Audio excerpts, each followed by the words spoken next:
Our initial speaker this morning has attracted considerable attention both here in the United States and abroad by virtue of his meticulous and detailed study of the history of Western aid to the Soviet Union. As a research fellow at the Hoover Institute on War, Revolution, and Peace at Stanford University, he researched, wrote, and had published a 3-volume series entitled Western Technology and Soviet Economic Development, a shocking, irrefutable history of American and other Western nation aid in the creation of what we identify today as our adversary superpower, the Soviet Union. Within the last 2 years, he has written the books National Suicide, Military Aid to the Soviet Union, and Wall Street and the Bolshevik Revolution. 2 weeks ago, his newest book, Wall Street and FDR, was published and is now available. And on the front burner today, which he is exhaustively working on, is another volume called Wall Street and the Rise of Hitler. With all of this work, which has encompassed better than a decade, he has also found time to write articles for Review of the News, Human Events, and National Review. Born in London, educated in England, Germany, and the United States, he became a citizen of the United States in 1962. He was a professor of economics at California State University before joining the Hoover Institute, and now resides in Northern California with his wife Betty and their family.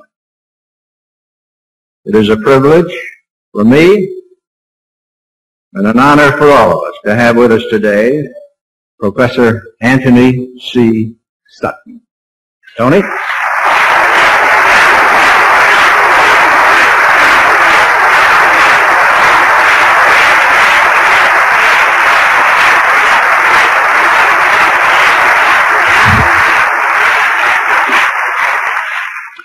Thank you very much. My assignment this morning is a virtually impossible task. I have 50 minutes to summarize 15 years of research and half a dozen books. What I propose to do is outline the story of our construction of the Soviet Union. I will start the outline in 1917 and bring you down to the present day chronologically. But this outline is a framework, it's a mere skeleton of the whole story. But what I will do is draw your attention to the nature of the published evidence, and I hope you will excuse me if I rely mostly on my own books, because that's the evidence I know best. This, of course, is in the true nature of a seminar. It's my job to point the way, and it's yours, if you wish, to pick up the threads and assemble the facts into a mosaic. From time to time this morning, I will refer to unpublished evidence and research yet to be undertaken. We do not yet have the full story. In other words, I will point out the gaps. This is important because if you push the argument beyond the limits of the evidence at hand, the inevitable result is a loss of credibility. Now, the best way to introduce my topic is to make a point about information in a socialist society. This is a sophisticated audience. You know about distortion and suppression and elimination of the facts. We live in a socialist society, and suppression of information is typical of such societies. To eliminate freedom, one must first eliminate widespread knowledge of the truth. So I submit to you that today in the United States there are 3 levels of information. The first level we could call the establishment version. It's what most people have believed in the past to be true about events in history. The difference today, compared with, say, a decade ago, is that the credibility of the establishment has been shattered. People in general no longer believe in Washington or anything that comes out of Washington.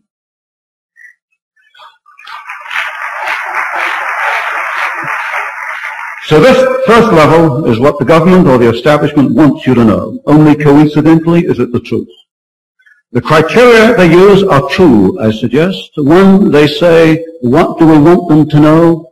And secondly, they say, is it consistent with what we told them last time? And sometimes they slip up and then the statements become inoperable. Then we have the second level of information, sometimes called the revisionist level. It challenges the first level, but it's still based on documents and information released by the bureaucrats and politicians in Washington. It does not get to the root of the problem. It doesn't get to the root of the problem because it relies mainly on facts which they decide can be released. I would suggest, and I hope you won't take this unduly critically, that the critics of the Kennedy assassination probably fall within this category. There's no question they're onto something. But they're still at the second level because they rely on information which it has been decided can be released. They will not get to the third level until they get all the information within government files, and that, I understand, may take 75 or 100 years. Then we get to the third level, and I suggest that presumably almost everybody, or everybody in this room, is operating or wants to operate on the third level. It is based on new documentary evidence that has to be rooted out. From the research viewpoint, you have to know where to look, you have to know about its existence, you have to demand it, you have to get it declassified. You must accept, when you're in my position, that when you initially publish it, most people will not believe you. They will not believe you because the establishment version got in there first, and the mess of the media, and I'm not blaming the media for this, got behind it and publicized what they believe to be the truth. But we're now getting a number of very solid, substantial books written on this third level. I'll give you some quick examples. Colin Simpson, The Lusitania, an attempt to bring the United States into World War I, documented. Julius Epstein, Operation Keelhaul. A very new book by Guy Richards, The Rescue of the Romanovs. The Tsar was not murdered, as the establishment would like you to believe. From the liberal side of things, I would suggest Jules Archer, The Plot to Seize the White House. So I emphasized this morning that my outline is going to be at the third level. It's based on authentic and original documentation, mostly from government files. It is directly and verifiable evidence. I always make the citations and the references. Up to a few weeks ago, I could always say that the facts had never been openly challenged. There was a recent exception in London, because I'm getting somewhat more publicity in Europe than I am here. The Soviet Weekly decided to counter some of my arguments. It was probably forced to do so. Unfortunately, they picked the wrong example. They said I was wrong about the Soviet Marine, merchant marine, and the origin of its diesel engines. They said my figures and facts were wild. Unfortunately for Soviet Weekly, this is one case where all my evidence came from Russian sources. So I pointed out to the Soviet Weekly, it's quite obvious that the Soviet right hand doesn't know what the Soviet left hand is doing. So let's get to the point. How did the Soviet Union become a world power? Let's go back to the revolutions. The two revolutions in 1917. The first revolution in March of 1917 overthrew the Tsar and replaced the Tsar with what would well have been a constitutional government. These were the first shaky steps taken in March 1917 towards a constitutional government in Russia. This constitutional government was overthrown by the Bolsheviks in November of 1917. There is major evidence, which I have published, of U.S. involvement. Not on the side of the formation of a constitutional government, but on the side of the Bolsheviks. Not the March Revolution, but the November Revolution. Now, I've not got the whole story. I published what I have been able to unearth, and these are roughly the key points. In March 1917, at the time of the First Revolution, Lenin was in Switzerland and Trotsky was in New York. They were the two major operators in the Bolshevik Revolution. Lenin returned to Russia with the aid of the German High Command. I reasonably suspect that the Kaiser did not know. The highest German official who knew about this was Chancellor Bethmann Hollweg from the, well-known perhaps in Germany, the Bethmann Hollweg banking family. Trotsky was in New York, a penniless immigrant apparently. He acquired $10,000 in gold. He acquired an American passport. He was put on a boat for Russia. The Canadian authorities pulled the boat into Halifax, Nova Scotia. They took off Trotsky and his party, locked them up as prisoners of war. There was immediate intervention from both London and Washington, and these documents are in the files. He was put back on the boat for Russia with apologies. Also on the boat were Lincoln Steffens, quite a well-known leftist in the United States, and Charles Crane of the Westinghouse Company. And Charles Crane was chairman of the Democratic Finance Committee at that time and a friend of Woodrow Wilson.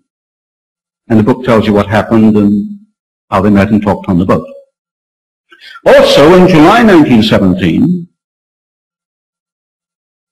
a Colonel William Boyce Thompson, who was the first permanent director of the Federal Reserve Bank of New York, formed a Red Cross mission to Russia.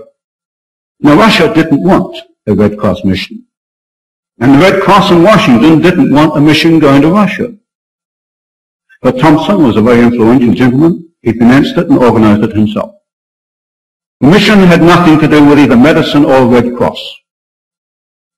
I've listed the members of the mission. Out of 30, only 6 were doctors. The rest were Wall Street lawyers and financiers.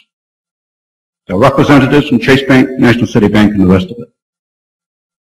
The mission was a political vehicle to give assistance to the Bolshevik Revolution in November. What was the assistance?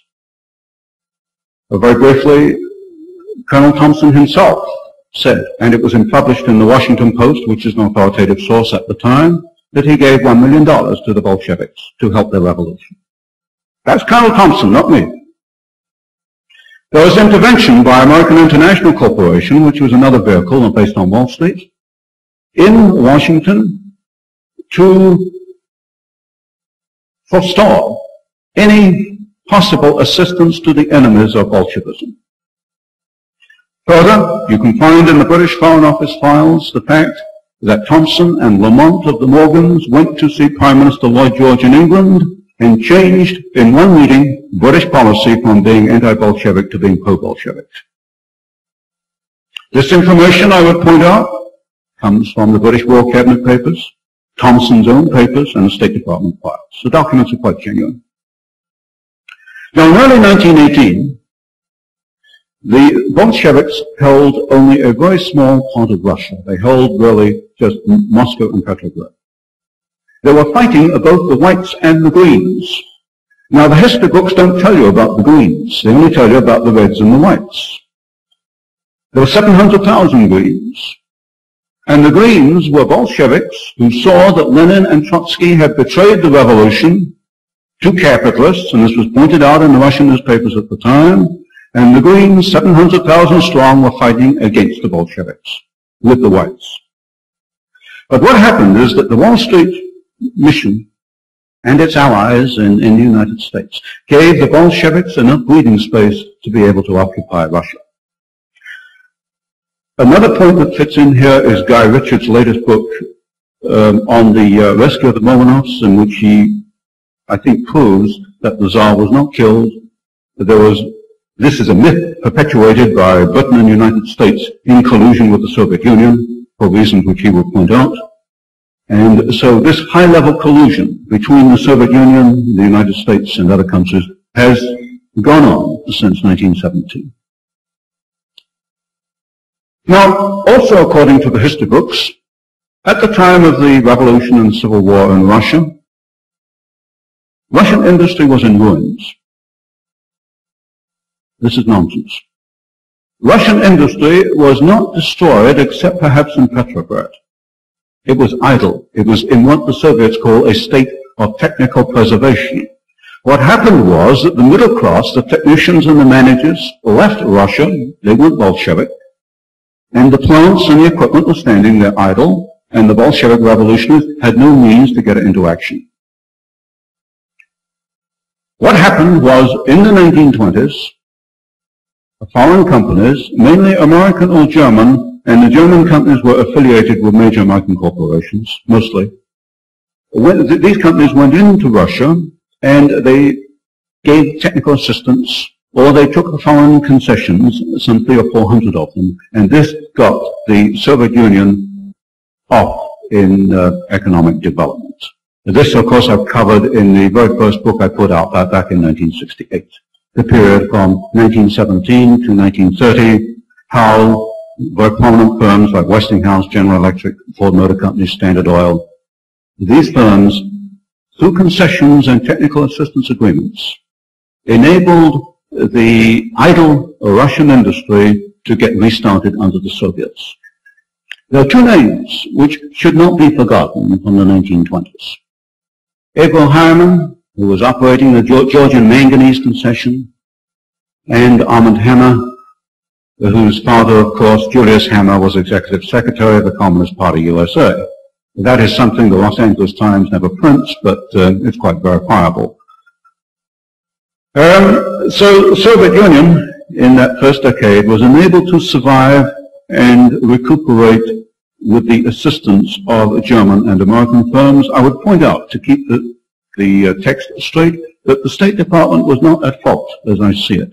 It's quite clear from the files, as I have read them, that State Department officials could look ahead. They saw the possibility of war like Korea and Vietnam, where the Soviets would supply the other side. They looked ahead and they say, no, stay out of the Soviet Union. Let it find its own feet, and we should not help to build it up.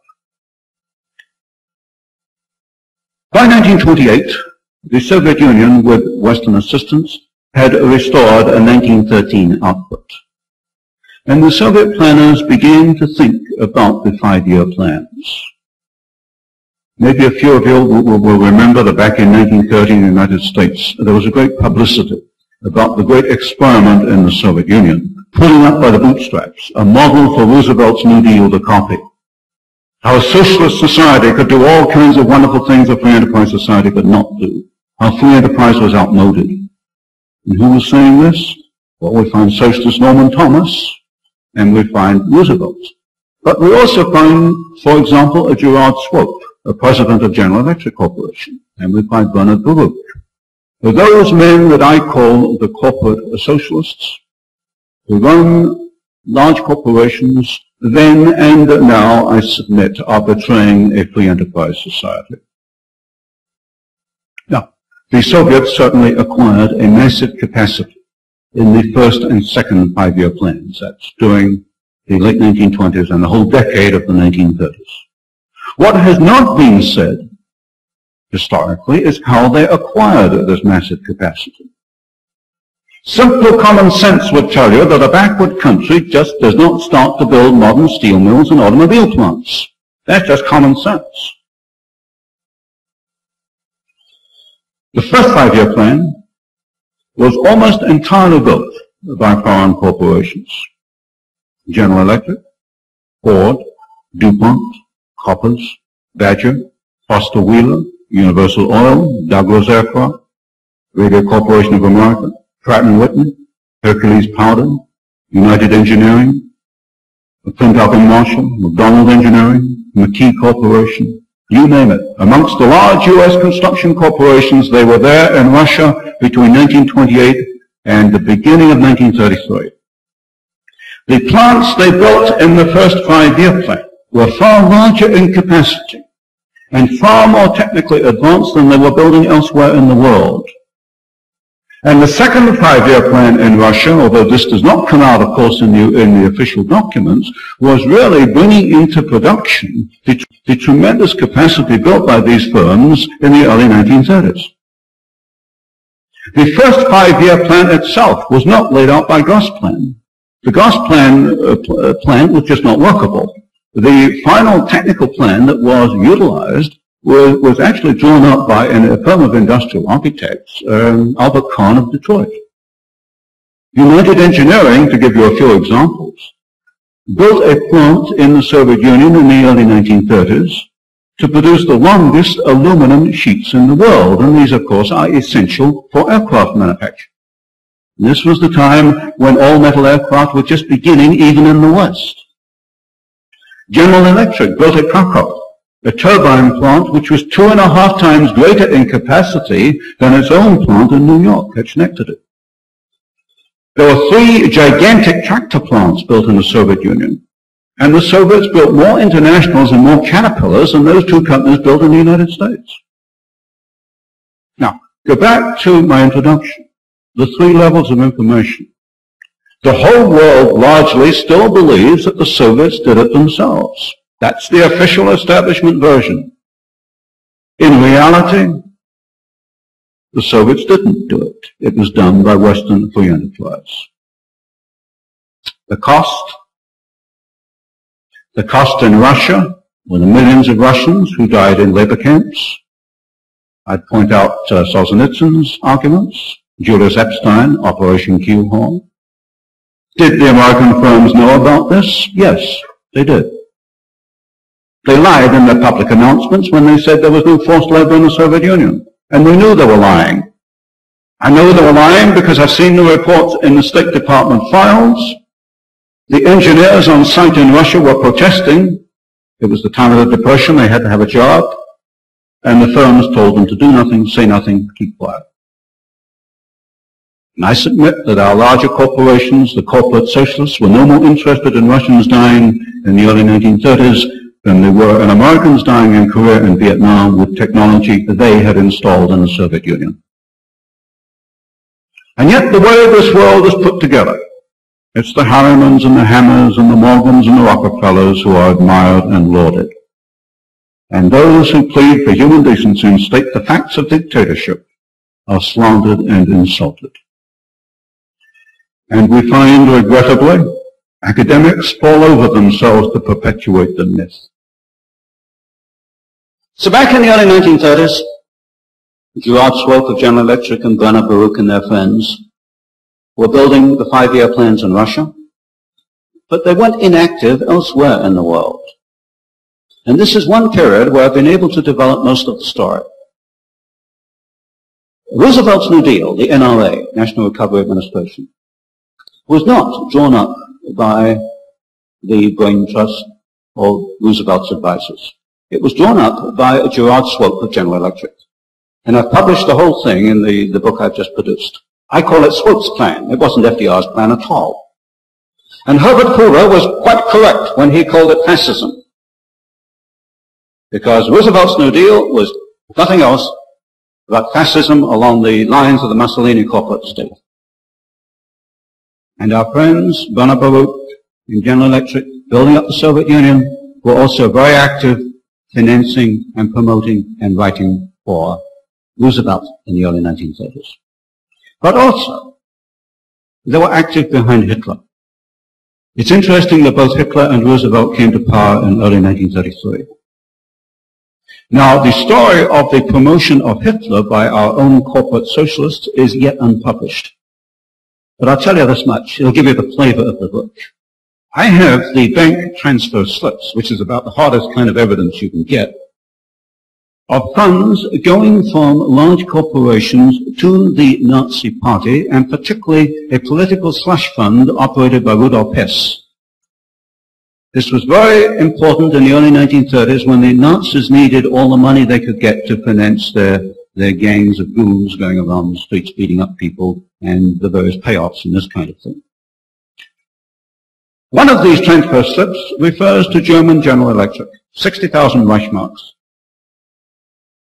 And 2 directors of German General Electric will interest you, or should interest you. One is Gerard Swope, General Electric, and the other is Owen Young of the Federal Reserve Bank of New York.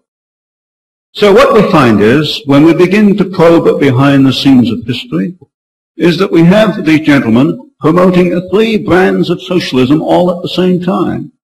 They're building the first 5-year plan in the Soviet Union, they're writing Roosevelt's New Deal for him, and they're trying to get Hitler into power in Germany, all at the same time.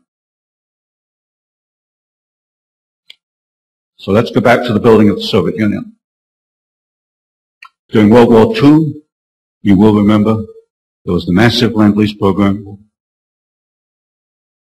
This pretty much replaced any capacity the Soviet Union might have lost in World War II, but more importantly, it brought the Soviet Union to a fundamentally new technological horizon. I've covered the whole story of this build-up in the Hoover series of books. By 1946, the Soviets had a capacity to do certain things themselves. They could manufacture the shells of factories, that is the building, which is not too difficult, and they could duplicate simple equipment, simple lathes, this kind of thing. But they still needed, and still need today, foreign technology to advance the technological horizon for a quite simple reason, that a socialist planned society cannot advance technologically by itself. And once again, Western businessmen were only too happy to oblige. And once again, they went into the Soviet Union in the 1950s, certainly the 1960s, and you'll see the peak of this in the last few years under Kissinger. And to give you again some examples from the development in these 20 years, you will find in mining equipment, firms like Joy Manufacturing, non-ferrous metals, you'll find they're using, for example, the international nickel process for nickel smelting, refining. Iron and steel is an exception. The Soviets adopted the classical blast furnace back in the 1930s. Their plans were largely laid out by the Frame Corporation of Chicago. It's a very simple process. What they did was build bigger units, what I call scaling up. And in classical blast furnace technology, they have not come back to the West, but they have done, particularly in rolling techniques, and what you might call the high technology forms of steel and metals. In petroleum processes, you can see the copying of the Lend-Lease refineries all the way up to today. I think just a few weeks ago, there were recent agreements to transfer more petroleum technology to the Soviet Union. In chemicals, Arm & Hammer, Occidental Petroleum, of course, has always played a key role. Textiles, we find Soviet nylon, all their synthetic fabrics are Western fabrics, but of course with different model numbers, categories. Motor vehicles, all the motor vehicle plants I can identify in the Soviet Union have equipment from the West. They have been able to reproduce simple transfer lines, but as you know, with the Karma plant, still today, the Soviets require equipment mainly from the United States. Soviet atomic energy, their first reactor was a copy of the Hanford reactor, but more importantly, they couldn't have achieved their atomic energy program without United States help. I'm very skeptical today about the Rosenberg spy story. What is much more important is how did the Soviets get the industrial technology, the equipment, very specialized kind of equipment, which is needed for an atomic energy program. This could only come from one of three countries, United States, Switzerland, or Great Britain. Locomotors, for example, we find General Electric is the standard. In aircraft, we find all the Rolls-Royce engines powered the MiGs over Korea. The door, for example, on some of the aircraft is a Boeing door. You go right down the line, it's there. Merchant Marine, I calculated that exactly because the Soviets have published a very exhaustive catalog, great big fat thing, of their Soviet ships. Every ship is there, cataloged with its technical specification, and I can tell you exactly 67% of the hulls were built in the West, 80% of the engines were built in the West. The 20% that were not built in the West were built in the Soviet Union, mainly at Bryansk and in Leningrad, under technical assistance agreements. There's no such thing as a Soviet marine diesel engine. That's what got the Soviet Weekly upset in London and said I was wild. And of course I pointed to their own catalog, and it's right there if they bother to get a calculating machine, which of course will have to be Western, and they can repeat what I did. The computer technology is courtesy of IBM and Radio Corporation of America. But there's an English corporation, International Computers, which has transferred the most advanced of its own computer technology. I did happen to meet a director of this particular company last April when I was in England, and I pointed this out to him that it was his own suicide. He had more to lose than I had, and his argument was that, well, the Americans do it, why shouldn't the British do it? And he was actually unable to see that it was his own suicide. But I did also meet a gentleman from the Dunlop Rubber Company, and Dunlop has been very important transferring rubber tire technology to the Soviet Union, who admitted that so far as that area is concerned, I was exactly correct. In fact, I hadn't got all of it. But he said, well, even if it is my own suicide, I will continue to do it because it's business. And I had no answer for that one. So what I'm saying is that in brief, all Western technology, all Soviet technology from 1917 right down to the present day comes from the West. And this is based on a very precise technical analysis. It's technical. I look at engines and machines, and I look at specifications. It's not something I imagined. I've been at this thing over a decade and a half, and no one yet has proven me wrong on a technical factor. And this is approximately the position today, except that under Kissinger, the Soviets have been able to achieve a fundamentally new technological horizon, of course, with a financial subsidy, because they're getting loans at 6% when you have to pay 10 and 12% with a financial subsidy from the United States. Now, the big problem that I had in the early 1970s was that this was not the whole story. There were at least two remaining problems. One, we were building up Soviet military capability, and there were indications, and I was a little unsure about this in 1970, that this was a deliberate policy on the part of the United States. I called it the X factor. I spotted it perhaps as early as the late 1960s that there was something operating there to enable these massive transfers to continue over a period of decades. And any time you pointed it out, you were immediately slapped down. There was some kind of behind-the-scenes pressure making for these massive transfers. Now, the most important problem that I saw was the military transfer problem. So I'm sure some of you know I went to Miami Beach in 1972. I attempted to point this out to the Republican Party, and what I got was outright hostility. These are things we just don't talk about. Looking at the Wall Street Journal last week and noting that Armand Hammer gave the Republicans $100,000 in 1972, I can see that I wasn't playing the right game. I certainly didn't give them anything like $100,000. Now, to summarize the National Suicide Book, there is no question in my mind that Soviet military capability essentially depends on Western technology.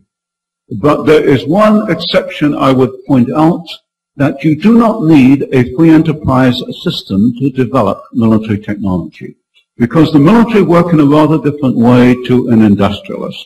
The military say, well, this is the next specification we want. They set up a specification and they work towards it, and cost is no object. But within, of course, industry, cost is very much part of your objective. You've got to be competitive. And so what the Soviets have been very successful in doing is setting up a very adequate, a very sensible design, military design specifications, and using Western technology to work towards it and do it quite capably. So I'm quite sure the aircraft with our systems and their ships and their guns are quite effective. To give you some examples, American pilots were coming back during the Vietnam War, and they were saying, well, that's funny because those trucks on the Ho Chi Minh Trail look like Ford trucks. Well, they were Ford trucks because half of them were coming from the Gorky plant, which was built by the Ford Motor Company. And you've got the MiGs over Korea, which I pointed out earlier, had Rolls-Royce engines, and Rolls-Royce and some of the German designs, BMW, have been the basis of a Russian jet development. So that is approximately the story. What we need today is research to fill out the gaps in our knowledge of the loss of American independence. And there are two major areas which I suggest need study in depth. One is the Federal Reserve System, particularly the political role of the Federal Reserve Bank of New York from 1913 up to today. Clearly, the Federal Reserve System controls money supply, and therefore is a very important, if not a dominant factor, in what happens in the economy. This whole attempt to replace gold with artificial fiat money is part of this whole problem that I think has to be investigated. But up to the moment, we can't even get an audit of the Federal Reserve System. The second area, which I think needs to be investigated, is the Council on Foreign Relations. I don't have that much evidence myself, but a number of people I respect have, well, a great number of people I respect have pointed out that members of this particular council turn up in a number of key places on a very regular basis. I suspect that one can dismiss 90% of them as being academic hangers-on or social climbers, but there's a core in there which probably well warrants investigation. I can tell you this much. Certainly in the 1920s, where the State Department files are open, there is very clear evidence that members of the Council on Foreign Relations were fundamental in achieving a pro-Soviet policy and building up the Soviet Union. Gerard Swope, for example, was most certainly a member. So given the state of our knowledge today, I think we can say the following. The constitutional independence of the United States has been abandoned. Further, there has been a knowledgeable and deliberate effort to build the Soviet Union into a formidable enemy, in spite of the fact of two wars in which 100,000 Americans and countless allies have been killed. I suggest that there is a knowledgeable and deliberate effort to submerge U.S. independence into a web of economic and financial relationships with a totalitarian dictatorship. And this is in large part concealed from the American public. To go back to my earlier example, the truth is at the third level, and the statements coming out are all at the first level. On the other hand, these policies, as from where I stand, are not too well thought out in detail. There was a Foreign Affairs article in April 1974 entitled, I quote, "The Hard Road to a New World Order." And it pointed out the problems with using the United Nations as a vehicle to achieve a socialist world state. And I suspect that the problems of creating a socialist world order are increasing and are somewhat greater than anticipated by the world planners. Some of the more important problems that I can glean from sources like Foreign Affairs would certainly be the United Nations. I suggest that the concept of United Nations as the global authority may have been abandoned, and that the emphasis is going to be on regional planning, on regional management.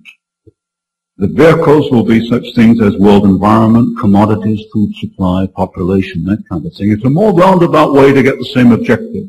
What I suggest the process would be to build larger pieces first and then weld these larger pieces together. We can observe a major effort to substitute SDRs, special drawing rights, paper money, for gold. These are going to be an engine of international inflation in the same way the Federal Reserve System has been an engine of domestic inflation. But historically, these attempts to use paper money have always collapsed. And I see no reason, technically, why the SDR effort should succeed. On the other hand, you cannot achieve a world order with hard gold currency. Because the politicians cannot print numbers on gold, they can print all the numbers they want on pieces of paper. So, as I see it, from my viewpoint, the world planners have got to impose a paper money system as part of their move towards what they call a new world order. The third problem, which may not sound too much, but may in fact be the biggest stumbling block, is that as I see society, the natural order of events is for people to group themselves together in small contiguous units, not in big regional groupings. People voluntarily associate in small groups, not in large groups. But on the other hand, the whole trend of a world order is towards unification and regional groupings. In other words, you're going in two different directions. The planners are trying to impose large regional units, but the natural trend order within society is towards smaller groupings. And I suspect that as more people begin to see what is happening, it's antagonistic to their own interests, that the resistance will also increase. So let me emphasize, and I'm getting near the end, one point. That the battle for American independence can only be won with facts, and they have to be accurate facts. I do not believe that the American people want to abandon the Constitution or free enterprise or individual freedom. I don't believe the American people want such things as internal passports, $100 billion energy programs, forced busing, backbreaking taxation. I don't think they want it. Further, the establishment no longer has credibility. I've lost it because it's ignored too many facts, it's lied, it's distorted. And that is your opportunity. Present the facts at the third level. But let me warn you, to retain credibility, you've got to be 100% accurate 100% of the time. If you get it wrong once, you've lost your audience. Your enemies will never let you forget it. To make one mistake is instant loss of credibility. Sometimes it's very tempting, I think, to overstate the case, but don't do it, because you can't do it and win. And let me leave you this morning with, I think, the moral of my story, what I've tried to write over the last decade. We tend to emphasize the obvious. We can recognize the planners and their socialist friends. They're directly identifiable. To give you one example, Attorney General Levi says he's going to introduce internal passports, and he knows it's unconstitutional. He says so. Now that to me is an obvious enemy. I don't sleep wondering what he's going to dream up for me next. But more important, perhaps, are those behind the scenes, what I call the subsidizers. Those who provide the technology, the financing, the political power, the political thrust for world dictatorship. Look at the subsidizers. Look, for example, at big business. Big business supplied technology both to Hitler's Germany and to Soviet Russia, and backed both at the same time, and Roosevelt for good measure. Look at the academics, who are more interested in promoting a new world order than in promoting freedom. And that's what they should be doing. Look at those organizations who promote anti-communism, but always stop short at identifying and pointing out those who subsidize and make possible the onset of a world of socialist state. So my moral today is, the moral I would like to leave with you, is that planners could not exist without subsidizers, and both are equally dangerous to what you hold to be true. Thank you.